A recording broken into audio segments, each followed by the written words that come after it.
what? We've had an awesome summer here on the lake, and of course you've been out, you've enjoyed it, whether you boated, you swam, you just had everything there was that Lake Murray in this area has to offer. The last hurrah, Labor Day weekend's coming up. Rhett Bickley with DNR, and boy, you know, you guys probably come out to far too many boat incidents a year. You want to think about, right? It's been a very busy year for us, both with boating accidents and boat-related fatalities as well. So yeah, we've been employed a lot this year. Now this coming weekend is a pretty big. I mean, it's kind of the last hurrah of the summer, so it's going to be pretty busy out here in Lake Murray, and actually all the waterways in South Carolina. Yes, everybody considers this, like you say, to be the end of summer. A lot of kids have started back to school already, but those who haven't will be going back after this weekend. So everybody's wanting to get back on the water one last time, and we'll see a significant increase in traffic. Usually it falls off after 4th of July for a little while, but it'll definitely bounce back for Labor Day weekend. What are some basics that you see mistakes all the time? You know, again, let's go back to the basics. You've been maybe boating all year, maybe this is your first time out, but some of the stuff you're boating, go, you're an idiot. This late in the year, you actually have the plus that most people have been checked enough to be squared away. But you'll still have some people who, through the middle of the summer, forgot that their registration expired. That's one of the things you'll notice just right off the bat. You'll see people who are just out what they want to consider having fun, but are not driving particularly safely with the people that they have on their boat. They'll be driving recklessly, not paying attention to where they're going. Just alcohol, too fast, cutting in, playing, being stupid. Yep, just playing around, whipping around, doing things like that. Alcohol always factors in almost any time of the year, but especially on big holiday weekends where people are wanting to party. And then, of course, you've got the one that we always go back to is a life jacket. Sure. Life jackets on the boat for everybody that are properly fitting, properly sized, and in good shape. Is a requirement, and that's one of the things that we'll always see. You know, if you know you're going to pile a couple extra people in your boat, you want to make sure that you've got the extra life jackets to cover them. Right, and again, the key on life jackets isn't when you pick up at the dollar store either. You're always looking for that seal. You're looking on the inside of it. It'll say U.S. Coast Guard approved, and it'll tell you what size and weights it's approved for. Right, and speaking of BUI, kind of DUI, same thing. Same rules apply out here. You can use your license. You can go to jail. You hurt somebody. We've heard too many times. People drinking, boating, something bad happens, and they're sitting in jail now. Yeah, the exact same rules apply. A .05, I have to explain to the jury why I thought you were not capable of operating the vessel. .08, it's prima facie evidence to the jury that you are impaired to not be driving the vessel, and it does suspend your boating privileges for 6 months to a year, depending on what all you get charged with and how it follows through. All right, sir. Well, in addition to actually just being with DNR and doing the boat patrol, these guys are also members of the dive team, the recovery team at DNR. When something bad happens, they've got to pull something out of the water.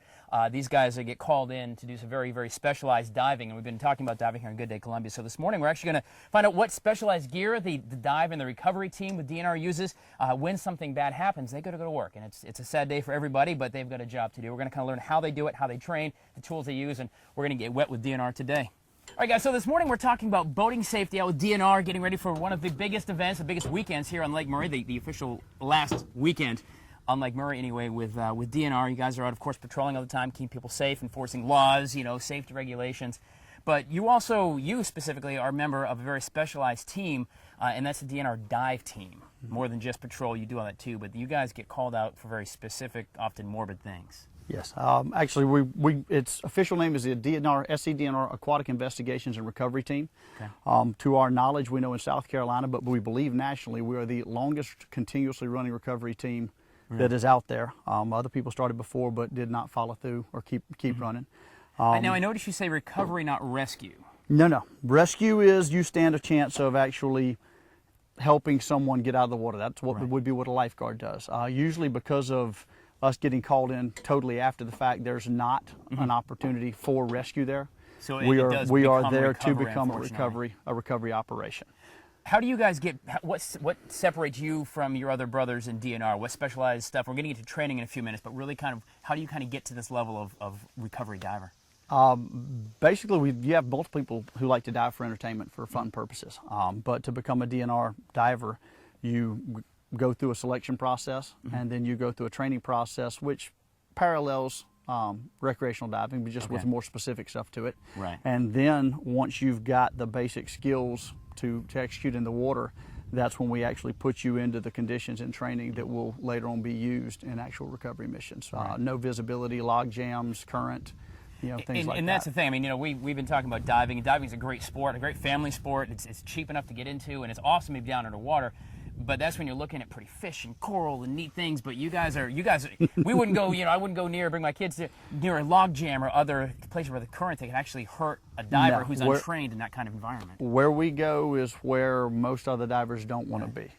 Recovery divers across the nation, anybody who does recovery, they know ahead of time that what they're getting into is going to be bad situations for the most part. So you're not only looking for a bad situation that's already occurred, but you're putting yourself in the bad situation to do your job. Frequently, yes. So that's the dive team. We're talking about the dive team this morning with DNR. Of course, always out to enforce the laws, the rules. Make sure you guys are boating safe. There's a reason why they ask for a life jacket. There's a reason why you got to make sure you're not boating while you're intoxicated, because you don't want to be some of these guys come and dive for. So we're going to learn more about what the dive team here, the recovery team of DNR does. We're going to learn some of the gear, because they have specialized gear beyond just what you and I might have. We're going to go out with Wateree Dive Center and go swimming or get wet, as they say.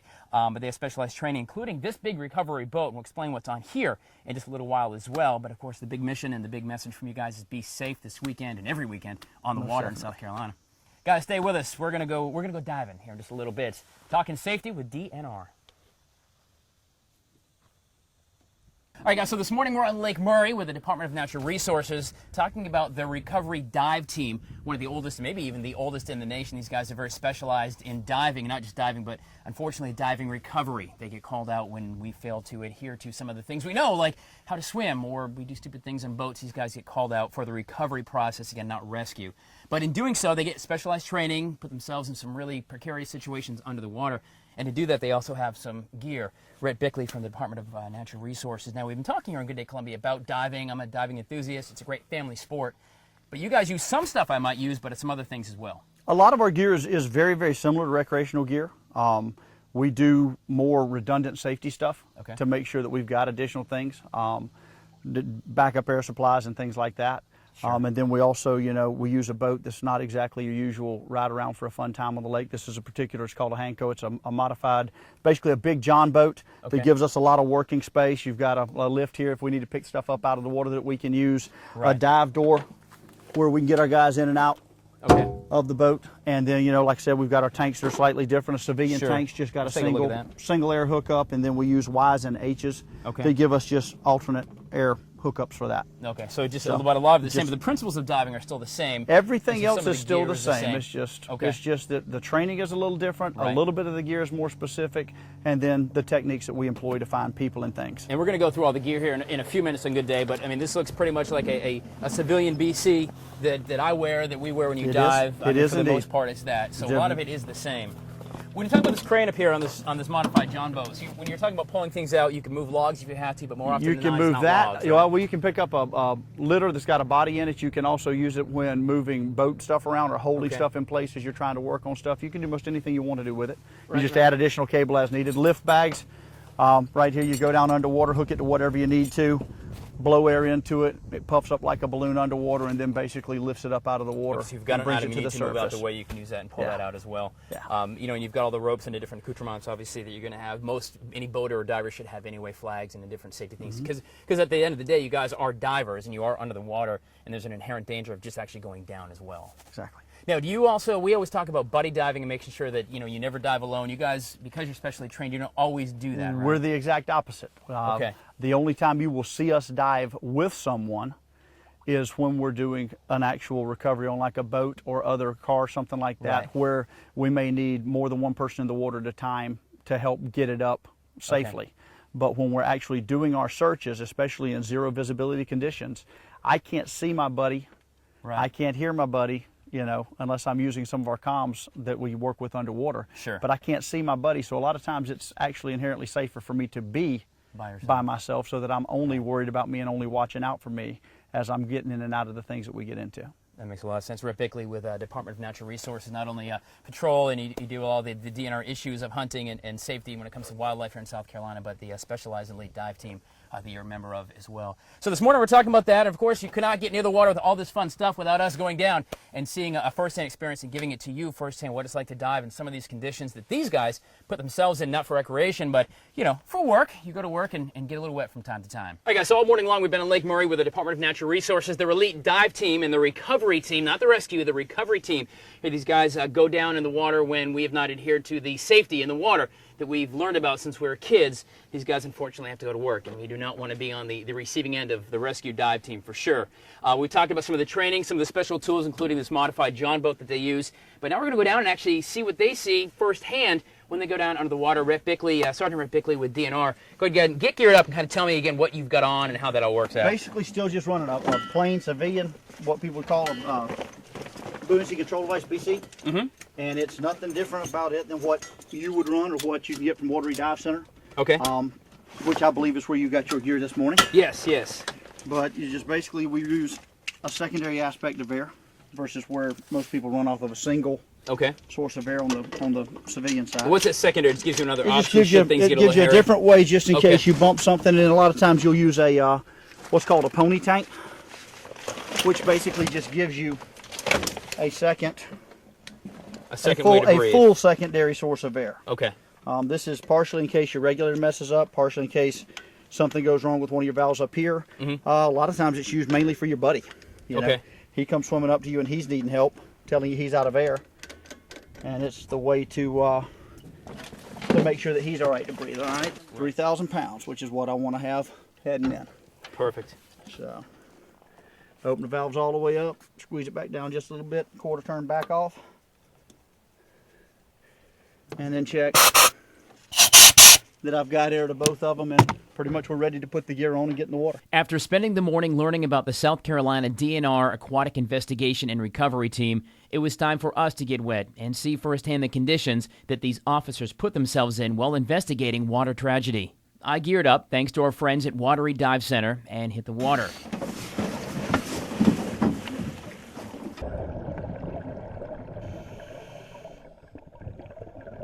Right off the bat, it's obvious why Lake Murray is not known for its clarity. Vision immediately is a challenge.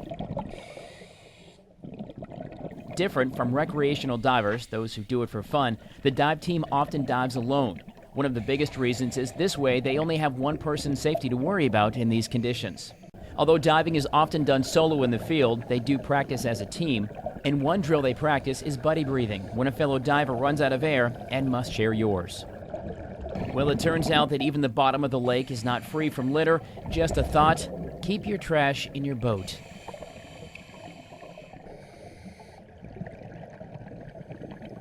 Oftentimes, the team is searching areas that can hang up debris and other items they're searching for. This creates an extremely dangerous situation for the diver, as they also can become hung up. Search and recovery divers utilize various techniques and tools, including the boat itself, rope, and land reference points to ensure that all parts of an area are searched and cleared.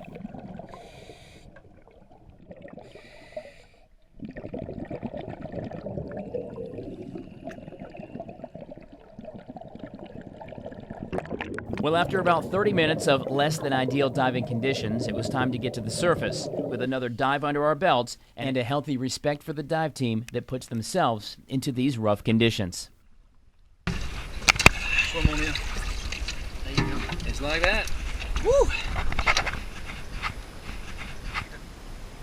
Roll backwards.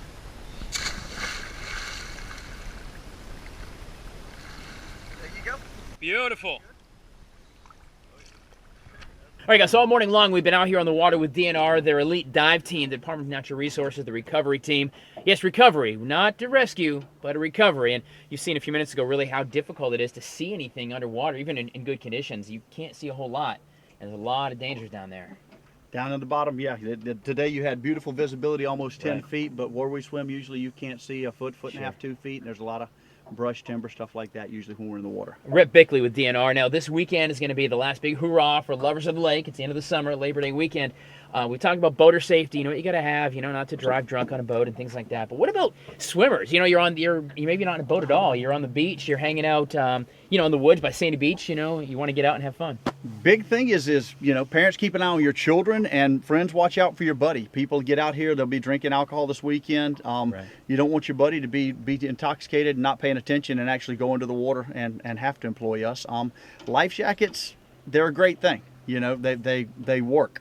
They float you. You can sit on it. You can lay on it. You can do whatever you want to. But have a life jacket. Even if you're just playing around in the water, a life jacket, to hand is a beautiful thing for keeping you alive and keeping your family safe. That's right. What about, and we all do this, and I do this as kids, and we see it all the time, you put a rope on a tree, and you swing out in the water, and then, of course, inevitably, we hear somebody, bang their head, or worse happens. Is there any, if you're going to do that, what should you do maybe to make sure? There are a lot of things as a young person that we did that weren't always the smartest things in the world, and that's one of them. I'm not going to tell you not do it because there's no law against it. It's a fun thing to have done. But at the same time, know the area that you're going into. If you've never been on the rope swing before, make sure you check around in that body of water. Right. Make sure you don't have logs, rocks, anything like that you didn't realize was there, so that you at least stand a chance of doing it well. And again, make sure you're watching out for your buddy. When he hits the water, make sure somebody's close enough to him to be able to grab him if they need to, so that, again, we don't have to come looking. And that's probably the biggest thing is always this, boy, you're diving, buddy swimming, same thing as keeping an eye on your friends are there, don't do it by yourself. Have a buddy there to help you out. So. That's a wonderful thing to do. Right, Bickley. Looking to not be employed this weekend, at least in the recovery team. I know you'll be out visiting folks on boats. Be on Lake Murray patrolling. There you go, guys. Murray patrolling. We'll put links for you to DNR. They've got great classes they offer, as well as swimming and hunting and all these things that DNR can do for you as well here in the state. We'll put links at watch.com for you. But thanks for bringing us down, getting us back Enjoyed good and safe. Good to see you. Hitting the water. Scuba is going into water is a whole lot of fun, a lot of family fun. It really is. It's a great sport. We're going to continue on with our Dive SC series. We just want to see these guys when we do it.